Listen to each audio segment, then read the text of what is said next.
Hi friends, this is Seth Gruber with Life Training Institute, and this is my series of pro-life training videos called Pro-Life Thinking Thursdays, where each week I examine an argument for abortion and provide the pro-life response to that argument in hopes that you will feel equipped to defend your pro-life beliefs with your friends, family members, and co-workers and be a better ambassador for the unborn children in our midst. So today I want to examine an argument for abortion that says this: abortion needs to remain accessible and legal because many pregnancies threaten mothers' lives, and continuing those pregnancies could take their lives, and so abortion needs to remain available to save the mother's life.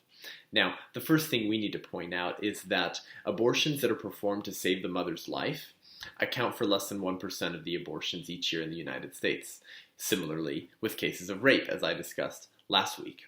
And pro-choice advocates appeal to cases like rape and life of the mother circumstances to argue for abortion in all circumstances, which, as I said last week, is intellectually dishonest. And we can expose this by asking our pro-choice friends that if we attained a world in which we could eliminate all life-threatening circumstances, in fact, maybe all threatening circumstances at all in a pregnancy, would they be willing to vote against abortion and join us in fighting against the 99% of all other cases of abortion that aren't due to rape or life-threatening circumstances? And the answer is always no. So they're just using rare cases to argue for all cases.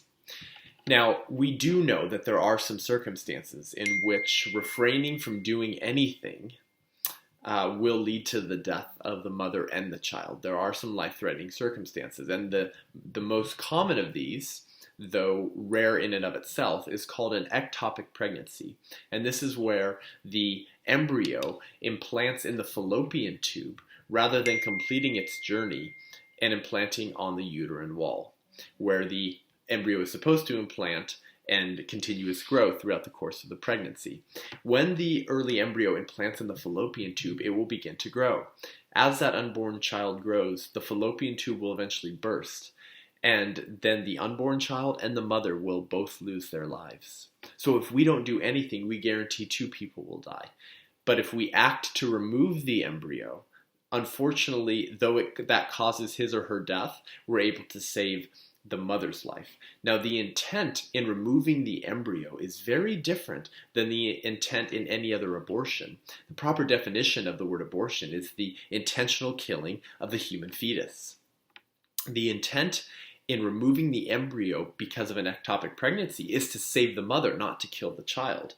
The death of the child is a foreseen but unintended consequence. We don't intend the death of the fetus, but the death of the fetus happens, unfortunately, as we are seeking to save the mother's life, because pro-life advocates care for the unborn child and the mother equally, and we seek to increase their life and livelihood as best we can, wherever we can, with the cards we've been dealt. And unfortunately, an ectopic pregnancy is a difficult circumstance that will end in the death of both the child and the mother if we don't do anything. So the pro-life response to this argument is that the unborn child and the mother are both equally valuable. And just because the unborn child dies when we remove it to save the mother's life doesn't mean that the unborn child was any less valuable.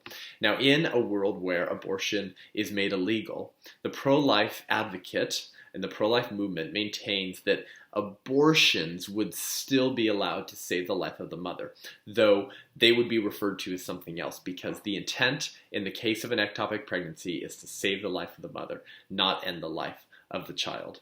So thank you for joining me, and I look forward to being with you next week for Pro-Life Thinking Thursdays.